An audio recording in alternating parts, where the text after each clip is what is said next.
Ron Harper. Ron Harper with the Cleveland Cavaliers sprained his hand slightly just a night or two ago, but says he does not think it will bother him in the competition today. He's 6'6". Well, Ron Harper is very creative, and I think that he has an excellent chance here. He's got a good imagination, good athletic ability. He has had a tremendous start this season, could have actually made the All-Star team. And from the Philadelphia 76ers, a rookie. This man is 6'9", Shelton Jones from St. John. Well, of course, this is a young man who has a great deal of athletic ability, a good leaper, and he's really kind of an unknown. Watching him a little bit in the warm-ups, it'll be interesting to see what he's able to come up with in his first competition. And somebody who my sidekick Steve Jones is very familiar with from the Portland Trail Blazers, Jerome Kersey. Well, Jerome Kersey is one of those power dunkers, and the handicap for Jerome is the size of his hands. Probably, along with Spud Webb, the smallest hands in the competition. So we'll see if he can hang on to the ball. If he can, he certainly has a shot. He's Rick Barry's choice. And a first-round choice of the New Jersey Nets from Auburn University, Chris Morris. And one interesting stat about Chris is he led Auburn when he played there in dunks. They keep record of it at Auburn University, and in three-point shots. Well, Chris Morris, again, another one of those outstanding outstanding leaping ability, the good athletic ability. You can see him taking it home there on one of his dunks. The creativity aspect will be interesting from him. And another first-round draft choice of the Phoenix Suns last year from Temple, Tim Perry. Tim is 6'9", 23 years old. Well, Tim Perry's looking for a chance to spring to stardom, and this may be it. He was really great at Temple a year ago, hasn't had much playing time. He has great leaping ability. Now it'll be a question of how much showmanship he can bring to the dance this afternoon.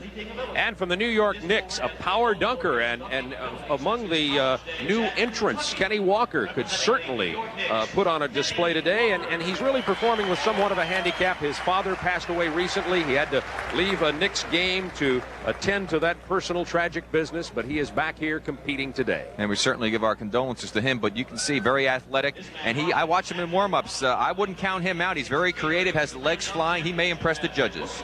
And at 5'7", when he's stretched out, Spud Webb, a former champion.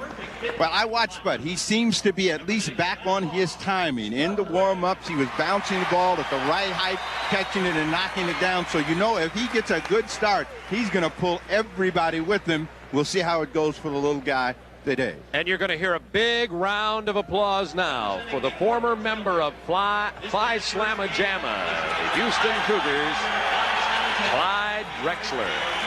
Well, of course, when you have the hometown going for you, it doesn't hurt. Spud had it going for him in Dallas, Michael Jordan last year in Chicago, and certainly one of the most gifted and athletic participants in the competition today, Clyde Drexler.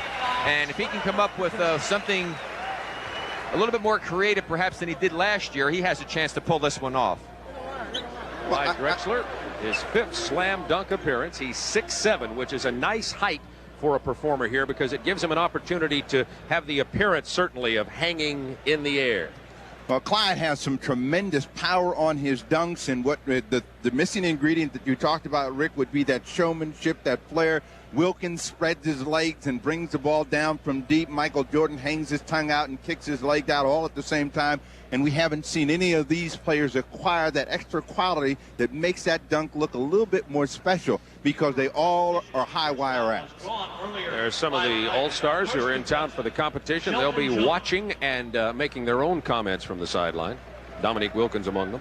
And Larry Nance, who was hopeful of participating but also sidelined by an injury, and Shelton Jones will be the first out of the box. And it will be interesting to see how he responds to the crowd and being in the situation for the first time, Rick.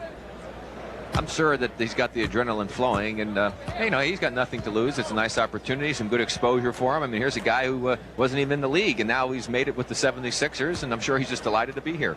Remember, 2 dunks in the first round. A competitor may choose, if he misses or doesn't feel good about a dunk, to replace one of them. There are 5 judges. They can be ranked on a total of 0 to 10. And a nice first effort by the youngster, Shelton Jones. A little Statue of Liberty 360. Well, it was impressive, and that's the way to get out of the box. And again, also one of the things we'll have to remember is they have to hang on to the ball and get the dunk done. Shelton Jones was trying to decide what he was going to do, and then he did. Yes, I like that. And looked over his shoulder on the way. Well, I'll tell you, some tough fans here. See a lot of 7s and 8s throwing it up there. You get another look at it. Look, you see him take off from about the inside of the circle there. Look at it. Look at the beautiful grace. Is that a ballet move or what? That's a great dunk. That is. And, you know, I think perhaps they took a little bit off because he is a big guy, 6'9", so maybe it doesn't seem to have that degree of difficulty. And Shelton Jones with a 44.1. Remember, a change in the scoring from a previous competition as they have been broken down, the scores from 0 to 10 on percentage point basis to hopefully eliminate ties and to decrease the disparity in the distance between some of the scores. 44.1. And let's see if Jerome comes up with some creativity here. From Portland, Jerome Kersey behind the back, two-handed jam. Well, a little two-hand over the head, but again, that's not real creative. That's the one aspect of his dunk that I really felt he would have been working on a little bit for the competition. He certainly has the power and the great athletic ability and jumping ability, but his creativity leaves something to be desired. As we watch him come in again, just straight into the basket, good strong jump, goes up, takes it, brings it up, two hands over the head. Nothing special about that. I would think that should be scored lower than Shelton Jones's dunk as we take another look from a different angle. Now, in the case that you talked about it, that would be an exaggerated pump by a Dominique Wilkins that would make that seem like it was a tremendous power jam. What was the score for Jerome? 44.9 for Jerome Kersey, who went to Little Longwood College in Farmville, Virginia, and that was better than Shelton Jones, who had a 44.1. And our next competitor now from New Jersey, here is Chris Morris, a rookie from Auburn University. Well, we'll take Rick out of the judge's seat already. They've nailed him. And Morris with not a heck of a lot of flair as he sailed underneath the hoop to jam on a reverse. The natives, as Rick said, are restless and brutal. As you look around, all you see are 7s and 8s, but the last time that happened, the player came out with a good score. But I think some of the players are a bit nervous. They want to make sure that they get their first one down, and they'll try something more difficult. But again, as we take a nice, long, slow look at it, Chris Morris did a fine dunk. And Morris gets a 44.1, which ties him with Shelton Jones. Kersey still with the best score of 44.9. Our next competitor will be Ron Harper from the Cleveland Cavaliers. Ron Harper had to miss last year's competition due to an ankle injury. He is an exciting player, and he's a perfect height to win this, same height as Michael Jordan at 6'6". From Cleveland, Ron Harper. And he misses the dunk. Remember, a player may choose to replace one dunk per round. 2 dunks here in the first round. See, that is the danger of going heavy early. If you don't get it done, you're now under the pressure, so he's got to come back with something good this time to stay in the hunt. Ron Harper talking to some of his colleagues who are sitting courtside. And there, as he spins on a 360 for the jam, Ron Harper. Well, I was stopped. That's the same dunk he did. He had the courage to come back and repeat it. Well, I admire that, certainly, and it was a very nice dunk. I think it would be right up there with Shelton Jones. I think Jerome Kersey got a bit of a break on his dunk. I still like Shelton's dunk. Let's take a look at it in the slow motion, which certainly gives you a better perspective on it. There he comes with a good takeoff. Started his turn a little early, swings back down and throws it through. A very nice dunk on the part of and Harper. Ron Harper gets a 41.7 to put him currently in second place behind the 44.9 of Jerome Kersey.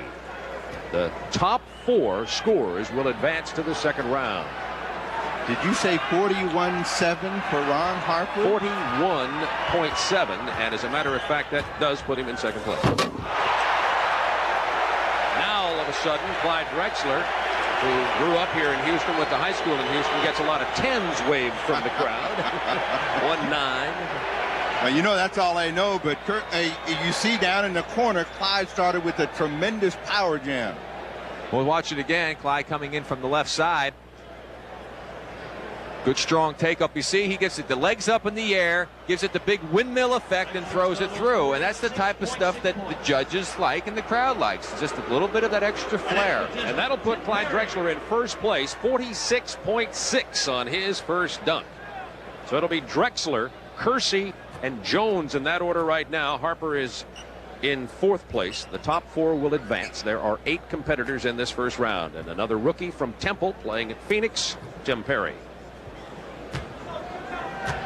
Well, Tim Perry's a high flyer. Now we'll see how much creativity he has, and this is what he's mulling over right here. He's going to start, looks like almost from a standing start from the free throw line, a catch and jam. With two hands, Tim Perry, who is 6'9", got high above the rim, but once again, in just the first look at that, it's not as impressive as if somebody who's 6'3" or 6'5" does the same thing. We'll watch him again as he's just going to throw it up against the glass. Now, if he had caught it and done a 360 and thrown it in, now I might have been a little more impressed. But look at the height he had there. His head was up by the rim. See the reaction of some of the players watching. A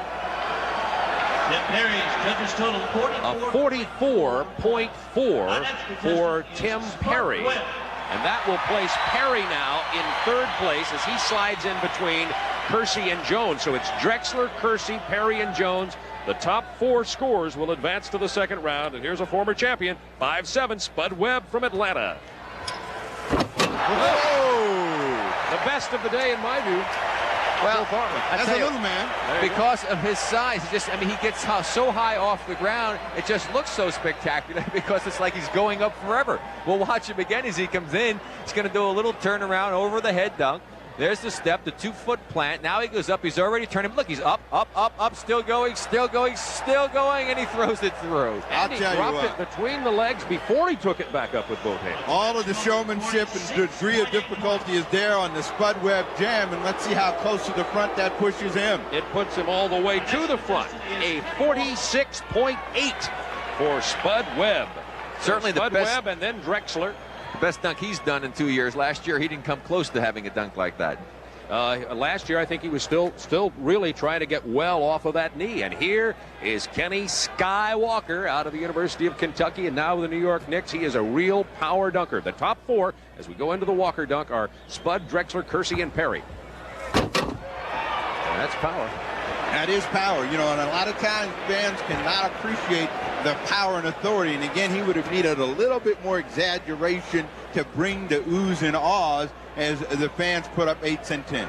And that's the final dunk of that first group of 8. Now see how he didn't bring it down far exactly, enough. You know, Steve, he had it, and he just brought it about shoulder height and then threw it back in. Again, if we use Wilkins as an example, that would have been all the way down by his knee.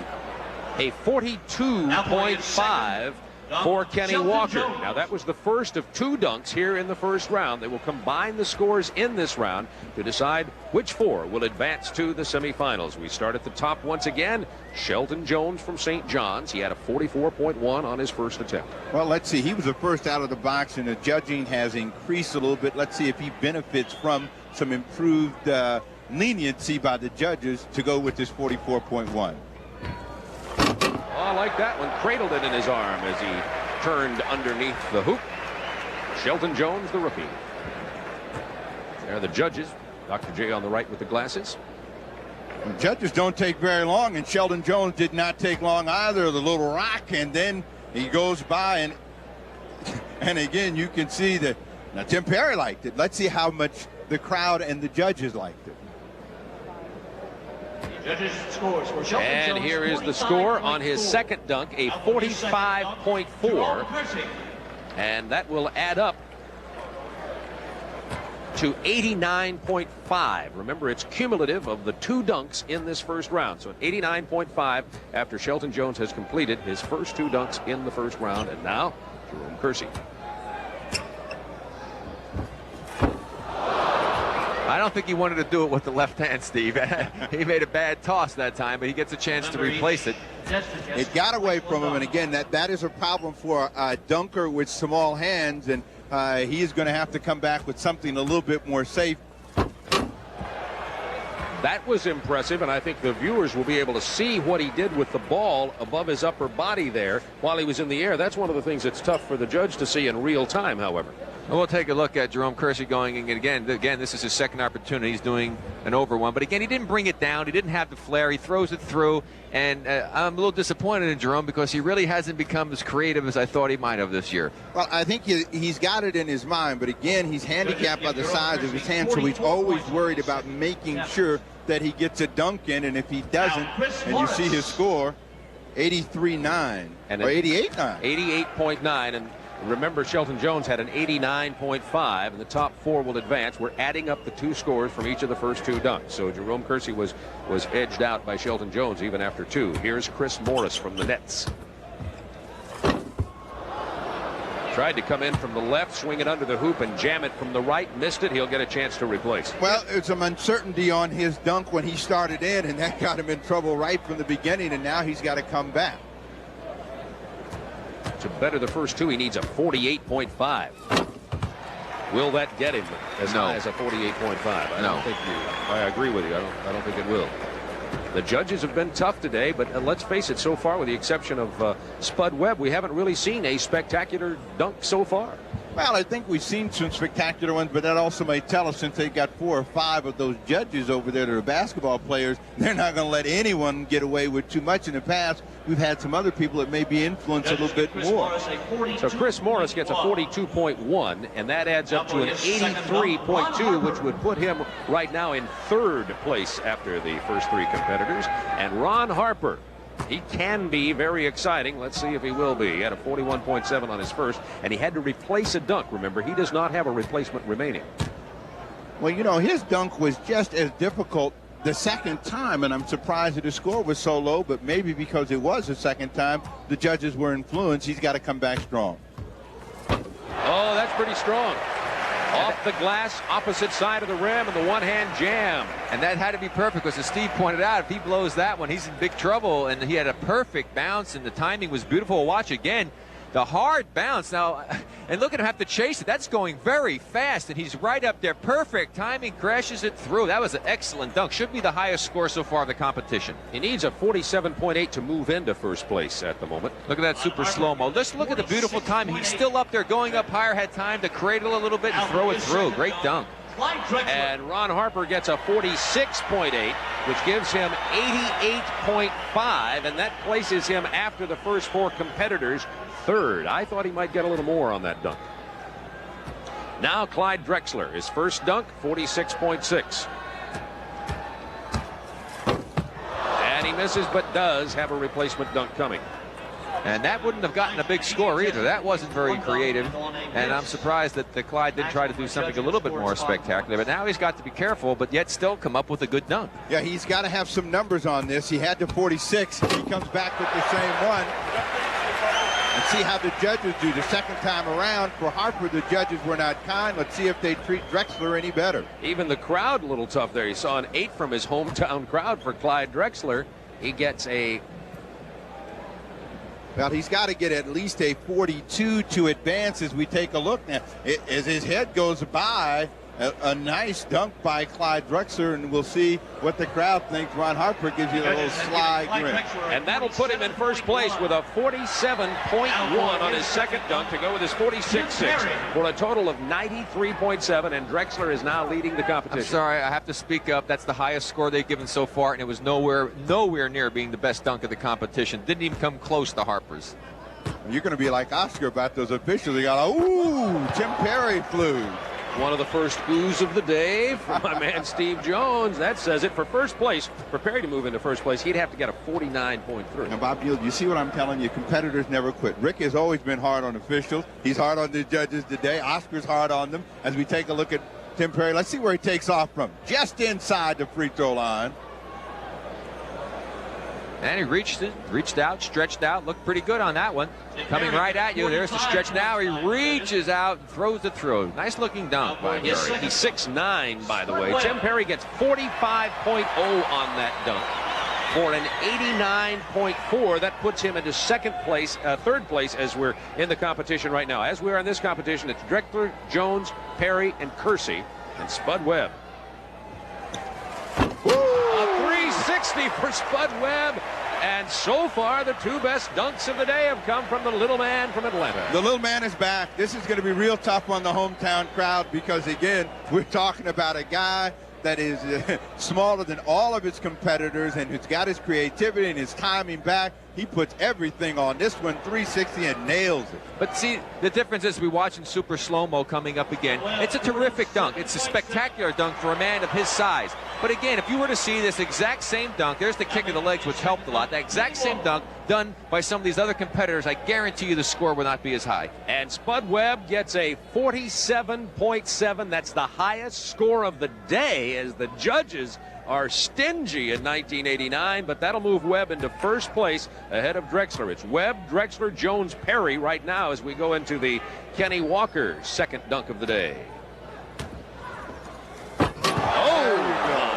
And there's the flare. Now that was power and flare. Again, here's a guy, he got his legs kicking out, the 360. Now had he not kicked the legs out and done a little bit of that flare, he would not have gotten this same reaction. We'll watch it again as Kenny Walker goes in, gets some congratulations. Brad Doherty over there doing it. Runs in very strong. Now he's up to 360. The kick out of the legs, the little fly, and the throw through. Another look at this one coming in here now. That's an outstanding dunk. Look at the legs kicking. Now let's watch it in super slow-mo to watch the acrobatic ability of Kenny Walker as he goes in and plants. Going for the 360. The kick out with the legs. The other leg following. The pump and the throw through with power. And gets a 48.8, a highest dunk of the day. Now that was it. I mean, he really had some authority. And the thing that makes that tough is the 360 and the pump going away. And he drove it home and shows you the power that he has. He lived up to his name that time, didn't he? And that means it's Webb, Drexler, Walker, and Jones will be back for round two right after this.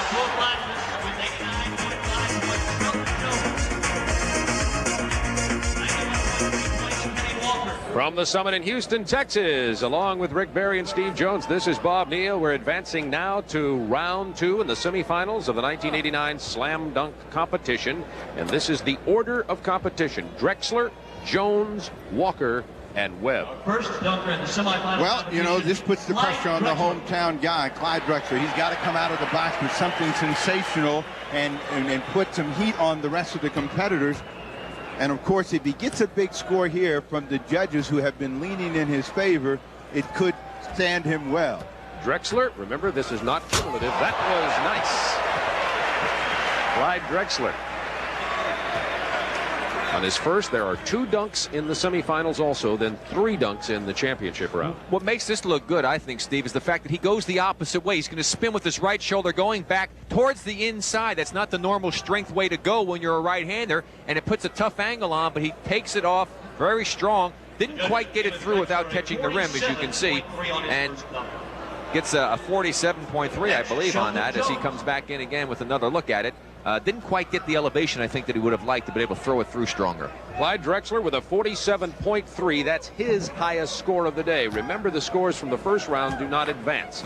Starts all over again, and they'll combine the 2 scores from the 2 dunks in this round to advance the top 2 to the championship. The second one, rookie Shelton Jones from St. John's. And as these players are moving along, they're heating up just a little bit. Shelton Jones holds his hands out and looks over to some of the other NBA players on the sideline saying, what do I got to do? There was no crowd reaction at all. Well, you know, again, sometimes they have a little problem trying to figure out what they will do as they advance, and Shelton Jones was a little concerned, and he cranked that one up, and perhaps to help himself out, he could have perhaps got a little bit more joy. You can see his head is up there by the rim as he floats by. A 45.7 for Shelton Jones. Well, the judges are loosening up here a little bit anyway. So, and I think, again, when we talk about it, you've got 4 former players over there. They're going to be a little bit tougher on these dunkers. The judges, in case you dialed in late, are Nate Archibald, Julius Erving, Bobby Jones, Earl Monroe, and football player Warren Moon. Kenny Walker. See again, Kenny with the legs flying, a little pump, the power going through there. That is so critical because it brings the oohs and ahs from the crowd, which I think has a psychological effect on those judges when they write those numbers down. We'll watch him come in again as he comes in from the right side. The good jumping ability, of course, that Kenny Walker has. There he goes up. Now there's the big pump back down, the leg spread eagle, and throws it back through. Let's look at the slam cam and take a look at it from up there. You can see Kenny Walker doing a nice number. 46.9. That moves him into second place behind Drexler in this first dunk of the semifinal round. Well, Spud has been perfect so far tonight. Everything that he has tried, his timing has been good. The one that he likes to do is to throw the ball on the ground and then catch it and dunk it with 2 hands. Here it comes. misses. Remember, there are 2 dunks in this semifinal round, and each competitor may elect to replace 1 dunk. So if he replaces this one, which he has to, that means in the second dunk of this round, he'll have only 1 chance. This is a pressure for Spud because he has got to be perfect. He's trying the same one. And he got it. Well, I tell you, that's guts. Look at Dominique Wilkins, his teammate, giving him the 10 side, 5 and 5. I tell you what, to do that after missing the first one and to be able to pull it off, I admire that. I really do. Well, watch again. Spud Webb, the long, high toss. He's got to watch it carefully. Time his jump. Be able to go up as strong as he can, catch it, and throw it through with 2 hands. Boy, Spud's back on it. Here's another look at it again. There's the perfect timing on the bounce. Spud up, hits it, and through for Spud Webb. And the slam cam angle will get him to see him as the final comes up. You see it hits the rim, kicks off. He still is able to time it and throw it through. And that's the best score of the first dunk in this semifinal round, 47.8. Hey, the other Spud Webb. The players who are over there, they know how tough it is to do that. That takes incredible timing. We're talking about Dominique is watching on the sideline. And Larry Nance, a former champion. You see Neek, he loves it. Cliff Livingston, his other teammate in the back, giving the 2-5 signals. Hometown favorite Clyde Drexler missing on his second attempt. Along with Rick Barry and Steve Jones, this is Bob Neal from the Summit in Houston, Texas. We're in the semifinal round of the 1989 Slam Dunk Championship. Clyde Drexler with the windmill. Well, the first windmill was more dramatic and certainly more powerful, and he blasted it off the back of the rim, and so he came back with the same one. We'll see how the judges do, but you'll see Clyde come in, and his concern now is to get it in. He cranks it up and drives it home. You'll see the slam cam come in. This is like driving a nail. He just takes the hammer and chops it on top. And 1/10 of a point behind Spud Webb on his second dunk. Drexler's second, 47.7. Well, that should get him into the final at 95 for a total. No 50s yet. We had seen several at this point last year, or at least a few. And now Shelton Jones for his second dunk of the semifinal round.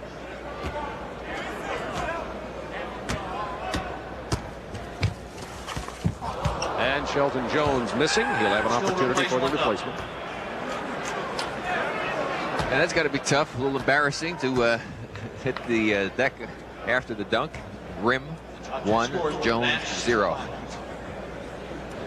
Well, you know, again, I think he's sensing a little bit of the pressure of having been in this for the first time. And so really the telling point will be if he's going to have enough courage to come back and really try something dramatic this time. That was pretty dramatic. Had his head right beneath the rim. I'm not sure what kind of score that'll draw from these very tough judges today. Shelton Jones would need a 49.3 to move into first place in the semifinals. Well, we'll watch the super slow-mo as he comes right at us on this play. You can see the great elevation that he's going to achieve. However, there's not a whole lot of creativity. He's probably worried about missing the dunk. There he takes off. Watch his head right into the net. He has to duck it so he doesn't catch the rim and throws it through. I wish I could do that. I thought it was terrific from my standpoint, but it won't get a big score. Not a big score. A 44.9 for Shelton Jones, and his total for 2 dunks in the semifinal round, 90.6. I think Kenny Walker realizes that he's got to go ahead and do some more flair stuff because the crowd's reacted to it in his last 2 dunks. He's come through with them, and if he comes up with it here, he's got a good shot at going into the finals. Walker needs a 48.1 for first place. Oh, brother. That brought up the guys. Look at the sideline over there. All the players, the other players, all up giving them high fives. That brought them to their feet. And the fans as well. And Kenny Skywalker living up to his nickname. And it's going to be could we have our first 50? But he has had the highest scores tonight, and it's the power and the drama. Look at the pirouette and then cock and throw. And almost 49.5 for Skywalker. Well, that's a beautiful. Look at the pirouette. The arm is out. He's cocked back. I mean, that is a spectacular dunk, ladies and gentlemen, boys and girls, and everybody that's watching. Here's his reaction, given the little Mark Jackson finger action. Well, I guarantee it. Here they come over to Mark Jackson congratulating him. What a dunk. That, I guarantee you, if there was ever a 50, that was a 50. He nailed that one. There was no question about that. Now the new guys are arriving, but here's a former champion from '86 in Dallas, Spud Webb.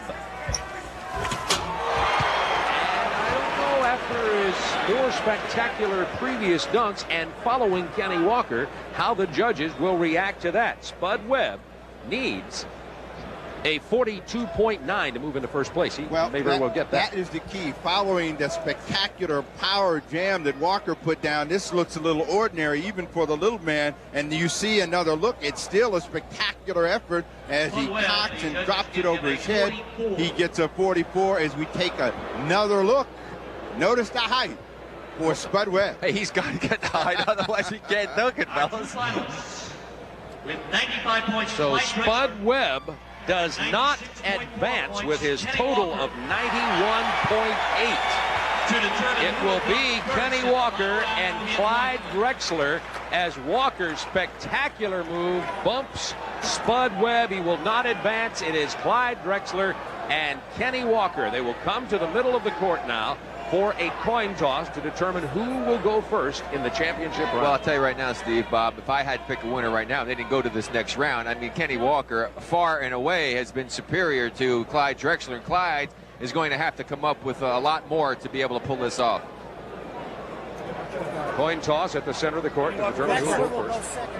Drexler and Kenny Walker. Clyde Drexler won the toss. He has elected to And we'll be back for the championship round of the 1989 Gatorade Slam Dunk Championship right after this.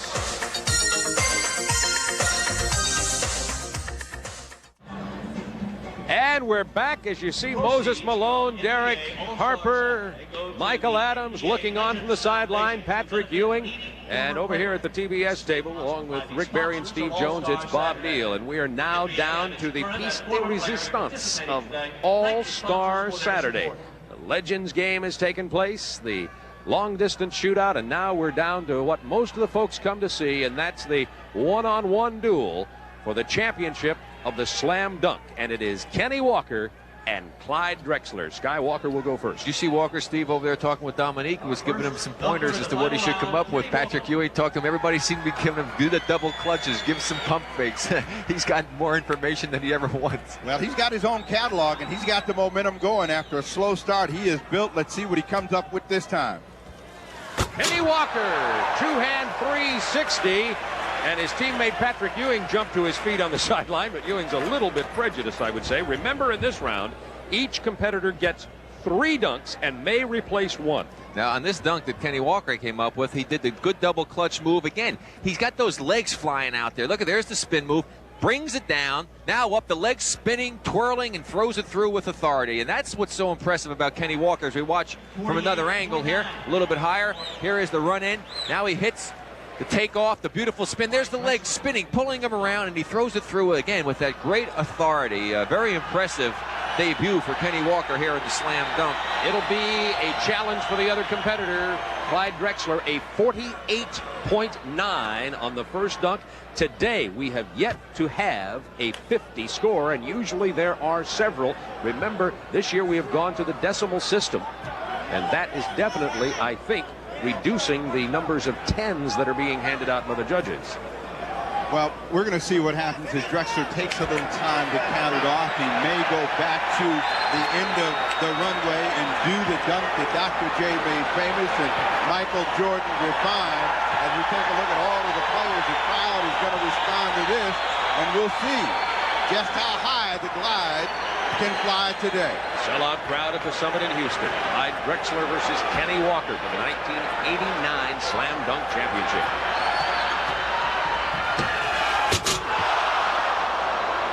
Well, I'll tell you this, he certainly should get some points for the ball bouncing off the rim higher than any I've seen. Of course, he'll replace that dunk. But this really puts the pressure on Drexler because remember, there are 3 dunks in this round, and the player may elect to replace only 1 dunk.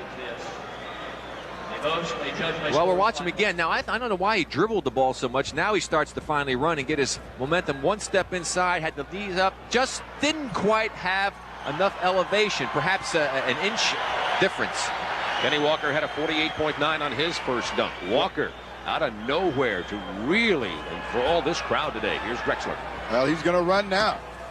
And he lost the ball, and that was the key. He wasn't able to hang on to the ball either time, and that really put the pressure. Going second probably may have been the mistake for Clyde this time. Remember, on a miss, the judges may award up to 5 points per dunk, so it's not a complete 0. Well, we know one thing. The judges won't have to decide because Kenny Walker put all of the heat on. He built the momentum from that first dunk to this round. He's in a great position right here. The only thing that can hurt him is if he misses. And a 24.5 for Clyde Drexler.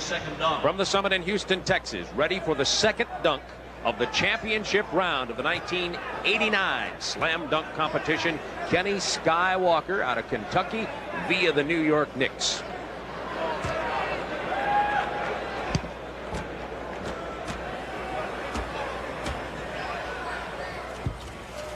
Oh my, it's going to be hard to beat Kenny Walker. He can taste the money and the trophy already. You know, fellas, I wouldn't be surprised if Kenny was dedicating this competition to his dad, who just passed away. I mean, that would probably be the type of thing that he would do. He's that type of an individual, and he's certainly responded here. We'll watch him again as he comes through. He's going to give it the cup. He'll get the momentum going. The drive as he plants the 2, and the big 360, pulls it out, gives it the whirling dervish move with the legs flying, the arms going. Another look at it coming in. Watch the plant. There's the cup. Look at how he's just flying. Everything's going way out. The little spin, the pirouette, the legs up in the air. Now the big windmill, throw through with power, and the legs still flying as Patrick Ewing gives him the big cheer for a great dunk on the part of Kenny Walker, who got a 49.6. That's about as good a score as these judges may hand out today. We still have not had a 50, and Walker now at 98.5, but there are 3 dunks. Here is Drexler.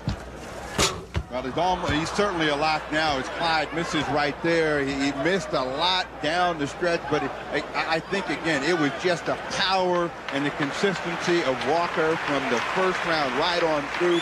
He got better. Everyone else fell off a little bit, and Clyde didn't get any of his best stuff home in the final round. And so Clyde Drexler will get a score something under a 5 because he missed both of the dunks in his first opportunity after he replaced one. This one he does not get the miss, and he gets 25 as everybody gave him a 5 for that one. But Kenny Walker has locked this up. But now let's see if he puts on an exhibition for his late father and for the crowd in Houston, Texas. Kenny Walker for his 3rd and final dunk on his way to the 1989 Slam Dunk Championship. Oh, yes. Well, that's impressive because he can run him by the basket underneath with a lot of speed, and the timing has to be perfect because he doesn't have those large hands. He cupped it and still was able to reach back and throw it through.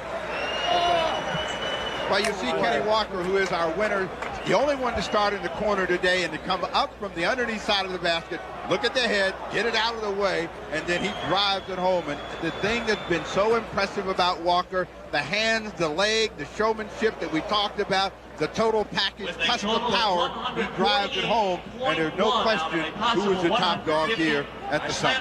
And Kenny Walker with a 148.1 wins the championship to join the likes of Nance, Wilkins, Webb, and Jordan. Kenny Walker, the new slam dunk champion of the NBA, with a spectacular performance today.